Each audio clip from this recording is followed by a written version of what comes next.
Hey everyone, I'm Chelsea Tornetto with At Home Author. This video is for anyone out there who's just finished their first picture book manuscript and you're wondering, now what? Before we get started, don't forget to like and subscribe to our channel so we can share lots of great information about writing and publishing for kids.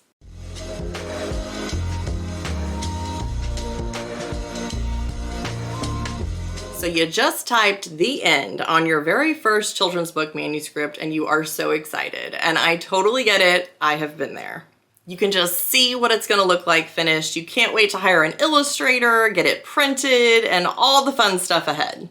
But slow down, friend, because as you can imagine, there's a lot more to publishing a children's book than you might expect. And the last thing you want to do is skip important steps in this process. So what do you do now?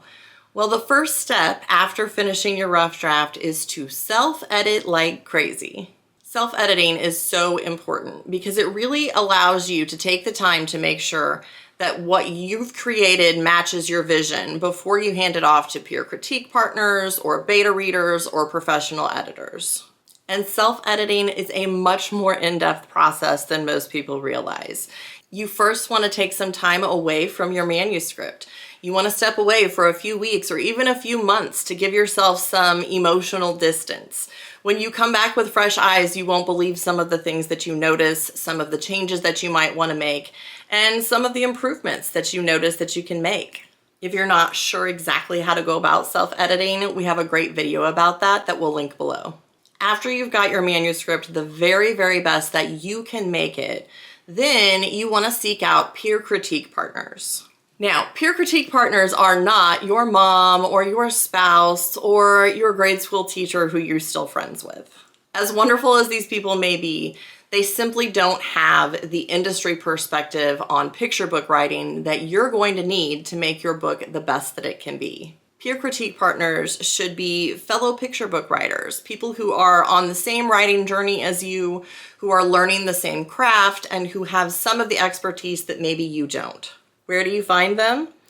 I've got a great blog post that I'll link below, but basically organizations like SCBWI, which stands for the Society of Children's Book Writers and Illustrators, helps its members match up with critique groups.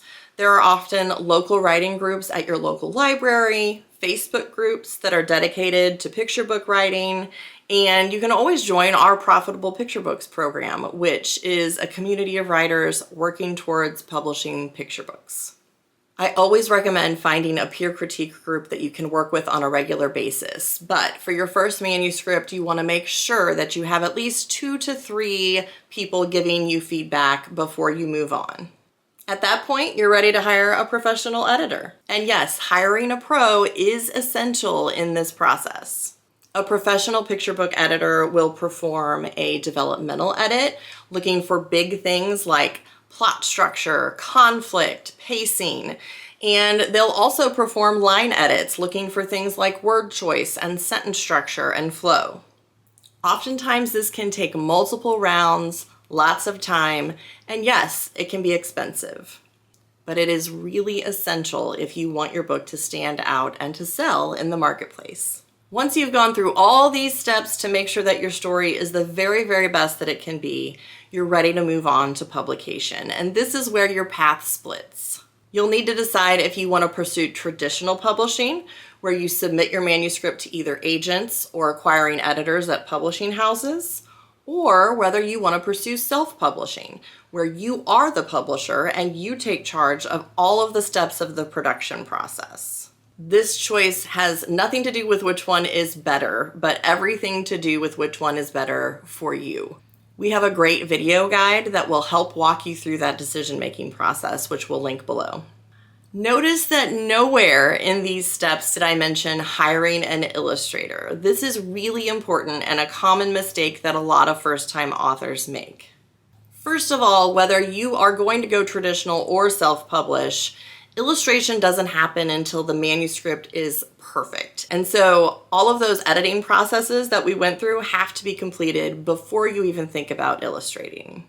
But even more important, if you self-publish, you'll be hiring your own illustrator. But if you choose to submit to traditional publishers, they're going to choose the illustrator for you. So making the decision about traditional versus self-publishing needs to happen before you even think about illustrations. And of course, after you've made that very important decision about which publishing route you want to follow, that's where the real work begins. If you want to learn more about what happens next, please join our Profitable Picture Books program. It walks you through both routes step by step and guides you through the process along with a group of other authors on the same journey. I hope this video was helpful, and I can't wait to see what you create.